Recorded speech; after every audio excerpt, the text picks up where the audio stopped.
आज मी तुम्हाला कलिंगड कापण्याच्या 2 ते 3 सोप्या पद्धती आणि त्यासोबतच कलिंगड हे केमिकल फ्री कसं ओळखायचं, नॅचरली पिकवलेलं ऑर्गॅनिक कलिंगड कसं ओळखायचं, ते आज मी या व्हिडिओमध्ये सांगणार आहे. आता पहिले मला तुम्हाला हा प्रश्न विचारायचा आहे, की तुम्ही या फळाला कलिंगड म्हणता की टरबूज म्हणता?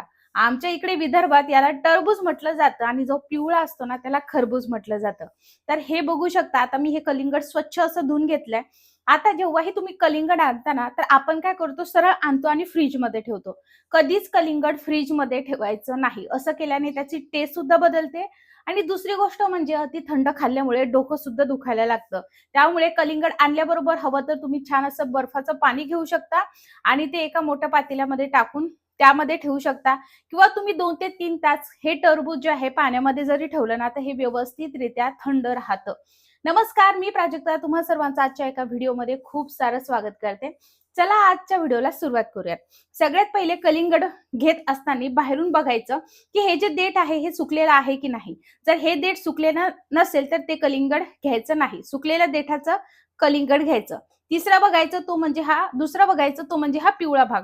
जेवढा जास्त पिवळा भाग तेवढं पिकलेलं कलिंगड असं समजून घ्यायचं. जेवढा कमी पिवळा भाग तेवढा कमी पिकलेलं कलिंगड. कारण हा जो पिवळा भाग होतो ह्या याच्यामुळे होतो की हे अशा पद्धतीने जमिनीला टेकलेलं असतं, त्यामुळे तिथे तो पिवळा भाग झालेला असतो.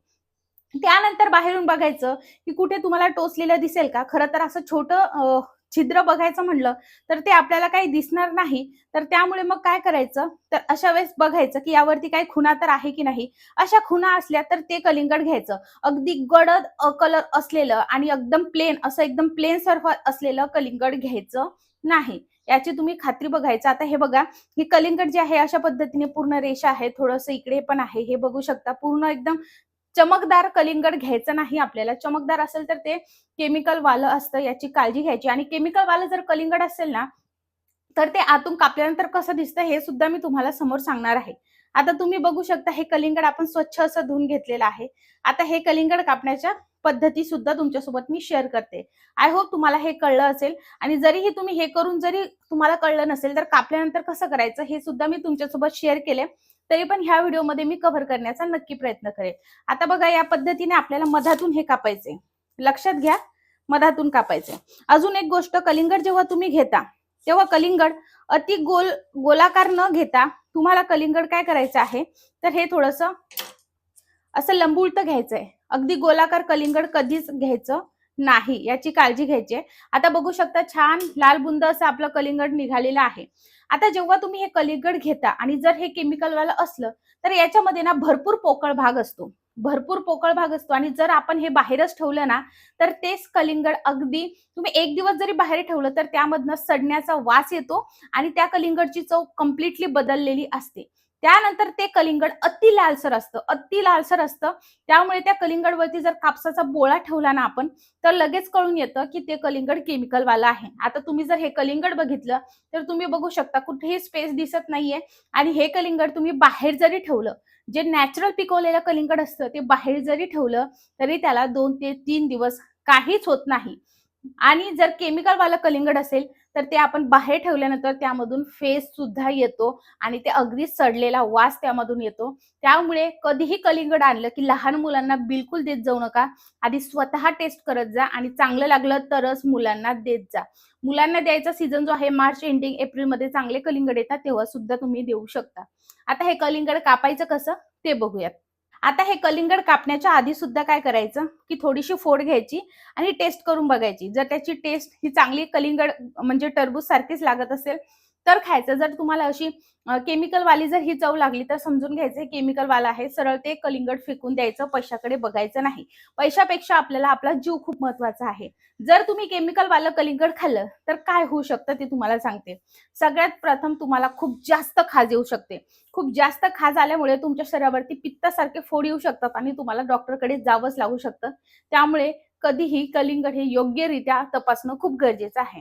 चला, आता तुम्हाला कसं हे कलिंगड कापायचं त्याची पहिली पद्धत तुमच्यासोबत शेअर करते. तसं कलिंगड मधल्या बिया कोणाकोणाला आवडतात हे सुद्धा मला कमेंट करून नक्की सांगा. आता बघा, आपण अशा पद्धतीने हे कलिंगड ठेवलेलं आहे. आता याचे असे भाग करायचे आहे या पद्धतीने. तुम्ही हा व्हिडिओ कोणत्या गावातून किंवा शहरातून बघत आहात हे मला कमेंट करून नक्की सांगा. म्हणजे मला तुमचे आभार मानता येतील आणि मला सुद्धा कळेल की आपला हा व्हिडिओ कुठपर्यंत पोहोचला. या पद्धतीने कापून घ्यायचा आहे आपल्याला. तुम्ही बघू शकता, इथून अजून एक मारते. या पद्धतीने आधी आपण उभ्या चिऱ्या करून घेतल्या, मी अशा उभ्या. आता आपल्याला असं आडवं करायचं आणि आडव्या चिऱ्या करून घ्यायच्या या पद्धतीने. आणि तुम्ही कोणत्या गावातून हे व्हिडिओ बघताय हे सुद्धा नक्की सांगा, आणि तुमच्या गावाकडे याला काय म्हणतात हे सुद्धा मला कमेंटमध्ये नक्की सांगा. कारण कोणत्या भागामध्ये याला कलिंगड म्हटलं जातं तर कोणत्या भागामध्ये याला टरबूज म्हटलं जातं. तर हे बघा, आपलं कलिंगडची पहिली पद्धत ही झालेली आहे. आता बघा या पद्धतीने हे बघू शकता तुम्ही. या पद्धतीने ह्या ज्या आहेत ह्या स्टिक्स तयार होतात आणि ह्या स्टिक्स ज्या आहेत मुलांना खायला द्यायला खूप खूप भारी आहेत. आता हे कापल्यानंतर टेस्ट करून बघायचं. आता मी सुद्धा टेस्ट करते. आता हे जे कलिंगड आहे ना, हे थोडंसं कच्चं कलिंगड आहे. तुम्ही जर व्यवस्थित बघितलं तर हे बघा, हा लालसर भाग अर्धा आहे आणि अर्धा पूर्ण पांढरा भाग आहे. आणि टेस्टला सुद्धा हा असा कच्चा लागतोय, जास्त गोडसर लागत नाही.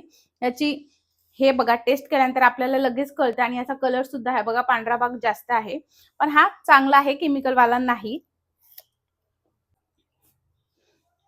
त्यानंतर अजून एक गोष्ट, हे जे कलिंगड आहे ना, हे शिळं कलिंगड आहे. हे बघा, जेव्हा खातो ना आपण तेव्हा लगेच टेस्ट करून येते हे कलिंगड शिळं आहे. आता जेव्हा तुम्ही अशा पद्धतीने कापता ना, तेव्हा तुम्ही बघणार की छान असे मुलं अशा हातात घेऊन हे खाऊ शकतात. या पद्धतीने तुम्ही ही पद्धत नक्की वापरू शकता. याने खूप सोपं सुद्धा जातं. आता दुसरी पद्धत तुमच्यासोबत शेअर करते. दुसऱ्या पद्धतीमध्ये बऱ्याच जणांना बिलकुलच काय म्हणतात त्याला की बिया आवडत नाही. तर अशांनी कसं कापायचं, तर या पद्धतीने कापून घ्यायचं. हे बघा, या पद्धतीने कापून घ्यायचं आपल्याला कलिंगड सेम. आणि आता इथे तुम्ही बघा, हे इथे पूर्ण बिया दिसतात आणि इथे पूर्ण बिया दिसतात, बरोबर. आता काय करायचं, हवं तर तुम्ही असं कापून घेऊ शकता. बरोबर इथून असं आपल्याला हे करायचं. हे बघा, बिया इझिली आपण काढून घेऊ शकतो. आणि मग याचे असे क्यूब तुम्ही तयार करू शकता. हे पहा, बरोबर इथून काढून घेतलं की ह्या ज्या आहेत ह्या बिया आहेत, ह्या व्यवस्थित काढून घ्यायच्या. हवं तर अशा पद्धतीने चाकूने सुद्धा तुम्ही काढून घेऊ शकता. सेम पद्धत फॉलो करून हे पहा, इकडचे बरोबर जिथे बिया आहे ना तिथे तोडायचं आपल्याला. आणि या पद्धतीने हे पहा, दिसलं तुम्हाला. आता ह्या बियाचा एकतर भाग तुम्ही डायरेक्टली असा काढून घेऊ शकता सिंपल, किंवा मग हा जो आहे असा एक एक करून ह्या बिया अशा काढू शकता. सो ही दुसरी पद्धत आहे. आणि तिसरी पद्धत जी सगळे वापरतात, तिसरी पद्धत अशी की सरळ अशा फोडी करायच्या, सरळ अशा फोडी करायच्या आणि याचे क्यूब करून ठेवायचे. हे पहा, म्हणजे येता जाता सगळे घरातले खातात सुद्धा आणि व्यवस्थित सुद्धा हे राहतं. म्हणजे आपल्याला वारंवार हा सगळा कचरा बाहेर फेकायची गरज नाही, आपण एकदाच हे करू शकतो. आणि हा जो पांढरा भाग आहे ना, त्याचं तुम्ही टुटी फ्रुटी सुद्धा बनवू शकता. खूप इझी आहे. सो अशा पद्धतीने काय करायचं, कलिंगड घेत असताना या सगळ्या गोष्टी फॉलो करायच्या आणि अशा पद्धतीने तुम्ही कलिंगड कापू शकता. तर तुम्हाला हा व्हिडिओ कसा वाटला हे कमेंट करून नक्की सांगा. आणि आता काय करायचं, हे सगळं कलिंगड मस्त असं एका याच्यामध्ये डब्यामध्ये सुंदर असं भरून ठेवायचं आणि बाउलमध्ये ठेवायचं, जाता येता सगळेजण खातात. आता याचा तुम्ही ज्यूस सुद्धा बनवू शकता, पुदिना लिंबू टाकून, किंवा कोणाकोणाला असंच खायला सुद्धा आवडतं. ब्रेकफास्टमध्ये सुद्धा घेऊ शकता जर तुम्ही वेट लॉसवर असाल तर. आणि स्नॅक टाइमला सुद्धा तुम्ही वॉटरमेलन नक्कीच घेऊ शकता. यामध्ये भरपूर पाणी असतं, 95-92% पाणी यामध्ये असतं, त्यामुळे तुम्ही नक्कीच याचा वापर करू शकता. सो आय होप मंडळी तुम्हाला हा व्हिडिओ आवडला असेल. हा व्हिडिओ आवडल्यास मित्रपरिवारासोबत नक्की शेअर करा. भेटूयात लवकरच पुढच्या व्हिडिओमध्ये. बाय.